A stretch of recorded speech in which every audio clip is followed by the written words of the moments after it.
কলকাতা থেকে মাত্র ৩ ঘন্টার মধ্যেই তোমরা পৌঁছে যাবে এই সুন্দর একটা জায়গা, যেখানে তোমরা পাবে সমুদ্র, ঝাউবন, private beach, day to night এইরকম সুন্দর ভিউ আর তার সাথে বোটিং এর সুবিধা। হাওড়া থেকে মুহূর্তের মধ্যে আড্ডা মারতে মারতে পৌঁছে গেলাম বালেশ্বর স্টেশন। অটো করে রিসর্ট অব্দি পৌঁছানোর সঙ্গে সঙ্গে পেয়ে গেছিলাম ওয়েলকাম ড্রিঙ্ক। রুমে চেক ইন করার পর চিংড়ি, কাঁকড়া, পমফ্রেট দিয়ে করে নিয়েছিলাম লাঞ্চ। আর এদের পটলের যে রেসিপিটা আছে এটা কিন্তু একদম মিস করো না। রাত্রিবেলা রিসর্টটা দেখতে ঠিক এতটাই সুন্দর লাগে। আর আমাদের দিয়ে দিয়েছিল প্যাকেজের মধ্যে থাকা চা আর পকোড়া।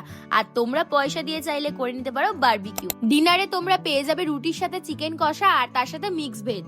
পরের দিন ভোর ভোর ঘুম থেকে উঠে তোমরা যদি জঙ্গল ঘুরতে যাও, দেখা মিলে যেতে পারে অনেক ধরনের পশু পাখি। আর তারপর বোটিং করে চলে যেতে পারো এরকম একটা প্রাইভেট আইল্যান্ডে। সকাল সকাল ঘুরে এসে লুচি, আলুর তরকারি, ডিম সেদ্ধ, মিষ্টি, কলা দিয়ে করে নিতে পারো জমি একটা ব্রেকফাস্ট। এখানে কিন্তু টেন্ট আর রুম দু ধরনের অপশন রয়েছে। 1300 থেকে এখানে প্যাকেজ শুরু। বাগদা সি বিচের কাছে গেস্ট অ্যান্ড রেস্ট রিসর্ট।